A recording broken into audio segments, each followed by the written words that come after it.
Hey, we're Joy and Becca. And anytime I meet someone who I want to be friends with, I tend to make it awkward. But I'm not going to do it this time. We want to hang out with you more. We do a live radio show every single weekday afternoon from 2 to 7 p.m. Central Time. All you have to do is go to wayfm.com or download the WayFM app to listen. You can also follow us. We are so easy to find on Instagram and Facebook. Just search WayFM Afternoons. The research shows that for healthy couples, they will handle conflict well 1 out of every 3 times.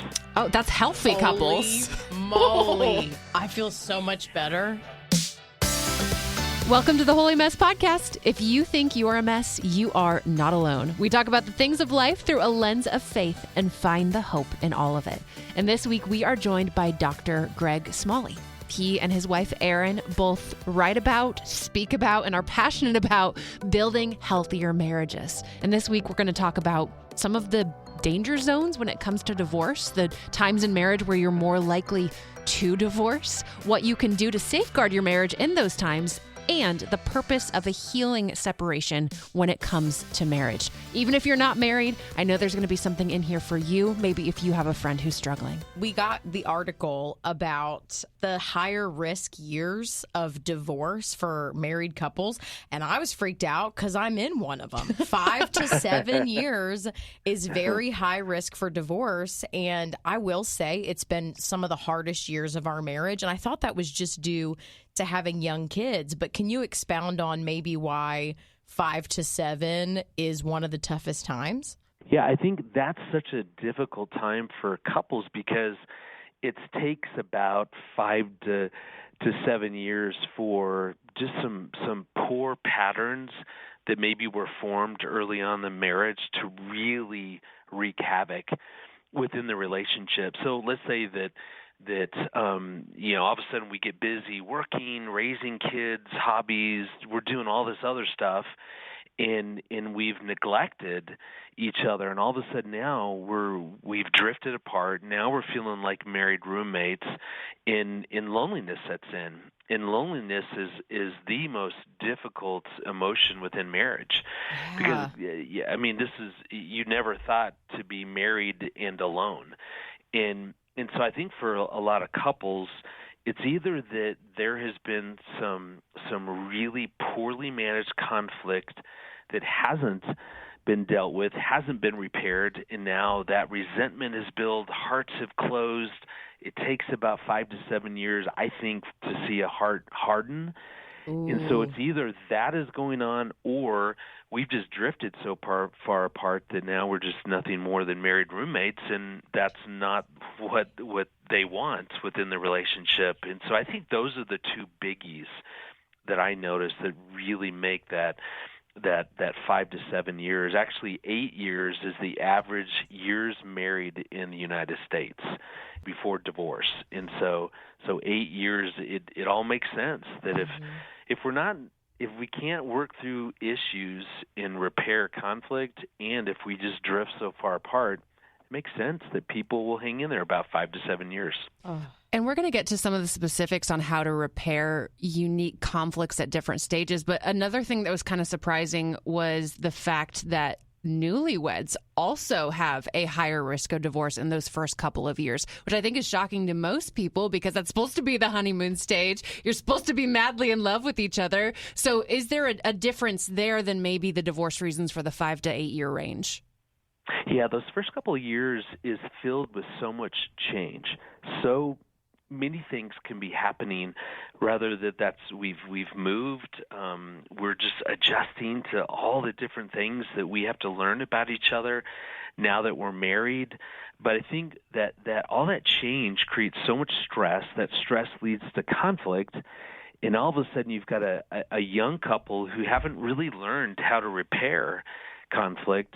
They then start managing that in really poor ways. And so for that young couple, if all of a sudden they're not able to work through the change and in the frustration and whatever's going on within the relationship, I think they panic and go, well, this is always how it's going to be, and let's just cut bait early on. Wow. Which is so sad, because what's going on is so typical. It takes a while to adjust. I was just talking to my daughter Murphy, who just got married, so she's 3 months into her marriage, and that's exactly what we were talking about. She was just asking me some advice about a new job.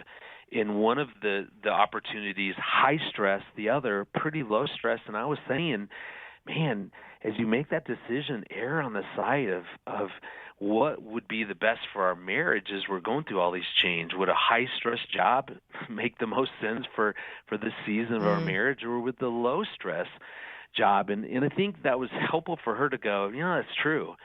I just think that first year is so important as we establish patterns. We're teaching each other how to relate to one another.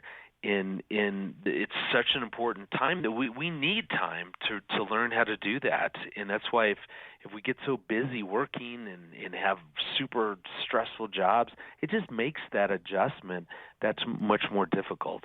I think we're all jealous of Murphy because she has a marriage expert as a dad, and she can be like, Daddy said this, what do I do? And you can go into the clinical, here's what's probably happening. So we would love to pick your brain too. Tell us, what are some of the ways to divorce-proof your marriage? And if there's different ways in the beginning as opposed to when you're married longer, please break those down, because so many couples are ending in divorce. And honestly, in the very beginning of my marriage, I was like, I just can't fathom that. And the longer you're married and the longer you watch so many of your friends struggle and you struggle in your own marriage, you go, well, I understand why some people are out, but when we want to fight, help us fight. Right. And I would say first and foremost, learn how to repair conflict. I hate the term conflict resolution, because most of the conflict that we'll get into is what the researchers would call perpetual. In other words, Erin is an extrovert. Well, I'm an introvert. And so there's times that we get into a lot of conflict just around, why do we have people over our house every night? Can we not have a break? Well, why? I love having people over. I mean, it's not that I'm going to wake up tomorrow and be more extroverted. Mm-hmm. I mean, that's just, it's going to create that is based on something that's perpetual. And so instead of making the goal to resolve conflict, we need to make the goal to simply repair it. This morning, so something happened, and I got up, I was exercising, I see Erin, I just said, hey, how you doing? And I get a fine. And I went, oh, are you all right? That's a smart man right there to note that the fine never means fine. Exactly. Way to go. And so I said, I sense that there's something going on. And she was frustrated about something that had been happening in our marriage over the past couple of days. And so I simply said, well, it sounds like we need to repair this. And so I said, how about tonight? Let's sit down and actually repair this. But I'm telling you, here's what was such a relief in my own marriage. The research shows that for healthy couples, they will handle conflict well 1 out of every 3 times. Oh, that's healthy couples. Moly. And that's the healthy, yeah. I feel so even much healthy better. Couples, right? Doesn't it? The point being is that even so Erin and I, we're most of the time, 66% of the time, we're going to mishandle our first attempt at repairing our conflict, and so probably we're going to do it well once out of the times that we're in conflict. But we just kind of go, you know what? It's okay. Let's just learn how to really repair, and all that means is that we come together with a goal to care, to understand, to. I told Erin, I texted her and I said, hey, I just want you to know you and how you feel matter to me. So let's figure this out. And yet I handled it really poorly when she first said that this morning. Mm-hmm. I was like, why did you wait? And I didn't have this. I feel blindsided. And why would you tell me this as I'm leaving to take Annie to school? And so I didn't handle it well in the beginning, but we'll repair that tonight. And so I think for that young couple, it's saying, you know what, we are going to disagree. We aren't probably going to handle this right most of the time. So let's make our goal to simply repair. When I feel there's something going on with Erin, I will ask her, is there anything that I need to repair? And sometimes she'll say, nah, I'm just in a bad mood, or yeah, there is something. Okay, let's just sit down and do that. I think the other thing is really a commitment to having times that we're not administrating our marriage. In other words, it takes so much conversation to run a family, to manage a marriage. Who's going to pick up who's going to the store, who's taking the car in for a it's repair, my whole right? life. Look at my Right. texts with That's my all you husband. do. They're so lame. Totally. Well, it requires that. So it's not that you can just stop talking about how to administrate your family, but what we have to understand is that that'll ultimately monopolize our relationship, and that creates a drift. Because if I believe anytime Erin and I ever talk, we're just going to talk about work stuff and who needs to do what, we just quit talking and we lose sight of what's going on the inside of our spouse. And that's never, those kind of conversations will never happen on their own. And so the other thing that I would encourage couples to do is you've got to set aside 10 minutes every day to where you're just checking in and you're pursuing your spouse's inner life. You're rediscovering how they're doing. And Erin and I simply do that by just going, what was the high of your day and what was the low of your day? And we try to do that at the end of the day. Maybe we're laying in bed, kids are down, that kind of thing. But what it does is it keeps us current. Then I don't look and go, man, we haven't really had a conversation a month. Who are you? And I tell you, because it's that funny, adds but it's up. not funny. Because we all do it, right? I mean, it's so easy to lose sight of our spouse, but the reality is those conversations, inner life conversations, how are you feeling, what's stressing you out, what are you dreaming about, that kind of stuff will never happen on its own. The administrating, that will happen on its own all day long because it takes a lot to run a family. I get it. Yeah. And so Erin and I we've targeted all we need is 10 minutes a day.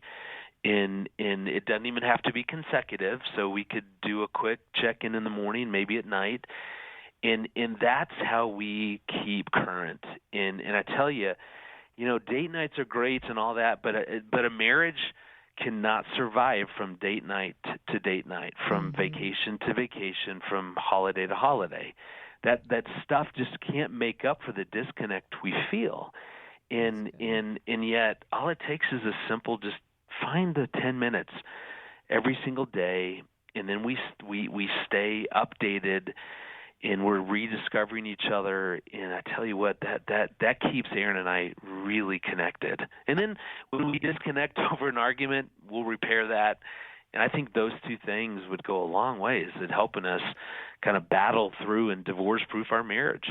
I'm so grateful for the practical daily things because I know even when I'm in a hard season, I find myself daydreaming if we could only get a date night and have fun, if we could only get a family vacation where the kid doesn't go crazy and we don't fight. You think those things will fix it, but I'm grateful that you're saying it's so much simpler and it's daily habits. So something I would love to dig into is when you do sit down to try to repair instead of resolve. Do you guys have a process you use for that? I know I love your book, Fight Your Way to a Better Marriage. Yeah. So I know there's some techniques in there, but what would be a brief overview of how you guys go back and forth or like what you'll do tonight to help repair?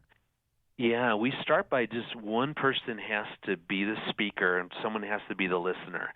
And we'll call it out. Hey, this is a repair conversation. So, Erin, how about you be the speaker, let me be the listener. And what that does is it defines my role. And as a listener, all I'm trying to do is to hear her heart, hear the emotion, hear how she's been hurting, and lean into that and care about that and empathize around that. I don't have to solve how she feels. I don't have to look to a solution to make sure this doesn't happen again. None of that needs to take place. This is all about just simply caring. And the repair happens when Erin feels heard and understood and that how she felt matters to me. I don't have to agree with it, but why can't I lean in and go, you know what? So you're saying you have felt, invalid, that how you feel is that I don't value that, so you feel invalidated. Instead of arguing, debating if that's true or not, I can just say, well, tell me more. And then we switch places, and then I get to be the speaker. I'm focusing as the speaker on how I feel, not on giving my opinion or here's my perspective, but this is how I felt. And then she gets to care about how I felt, and all of a sudden, 10 minutes later, we both have cared, and we feel cared for. And again, if there needs to be a solution, we can figure that out down the road. But I think most couples miss the opportunity to make the goal first and foremost to care. And that just requires someone speaks first, someone listens, and then you switch places, and now we've reconnected just simply because we've cared. And Jesus, remember when he went to see Lazarus' family? Remember the shortest verse in the Bible. What did he do? He wept with that family, even though he knew he was going to raise Lazarus from the dead. He spent time first. Just I love that quote that people don't care what you know until they know that you care, and make that your guiding principle. I literally had printed off that little quote and had it next to my Bible, and so if we sat down, I would see that, and just to remember, that's right. All I need to do is care, and so when that happens, we've reconnected. And most of the time, we don't even need a solution. I think this is such great advice for just that those daily check-ins, that regular maintenance that I think can get so missed in a marriage, especially if you've been married for any length of time. I kind of want to just briefly, though, talk about the times when hearts are hardened. Things have gone down a road so far. And especially in Christian circles, I think, we don't want a divorce. We have tried to divorce-proof our marriage, but things just aren't changing. Is there ever a place for separation with the intention of restoring a marriage? Yeah, absolutely. In my wife, actually, she's a marriage therapist. She wrote a great article that I think I sent you guys the link. Yes, and we're gonna link to it in this the show notes of this podcast too, because it was such a great longer breakdown for sure. Perfect. Absolutely, there's times because here their hearts close when we don't feel safe. And so if there's something that's going on within the marriage to where maybe the way that we're trying to deal with conflict is very explosive, or something's going on to where there's been an addiction or there's been abuse in some way, it's very volatile. We felt so disconnected for so long that we need to reboot kind of the marriage system. I think in those ways a healing separation, not just a separation, because oftentimes people separate as a kind of precursor to divorce. Right, and I think that's what a lot of people are afraid of, that term, because that's usually what happens next. Yeah, but if we call it a healing separation, in other words, we're being intentional. We're separating so that emotions can relax and we can create some safety. And I always tell people, if I only had 1 hour with a couple, and all I would talk about with that couple is how to create a marriage that feels like the safest place on earth. And so I think when you agree that this is a healing separation, so we're intentional, and then you establish some guidelines, some what how are we going to behave, and what are we going to do, and then make sure that we include a counselor in this time, so we're working towards growing and healing. But I think that healing separation can be so effective because, again, if it's felt so unsafe, my heart will never open. And so anything that we're trying to do, if my heart's not going to open, then we're not going to grow in our marriage, which is why the healing separation can really be such a valuable tool as long as we don't do this on our own.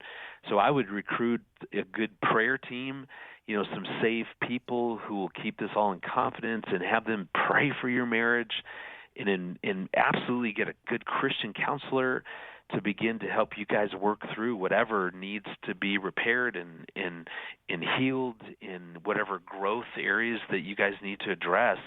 I think when you do it that way, boy, that the odds are that you really are going to create a marriage that you both are thrilled with, and you love the direction then that you're going. And that's how a healing separation can really benefit in the marriage.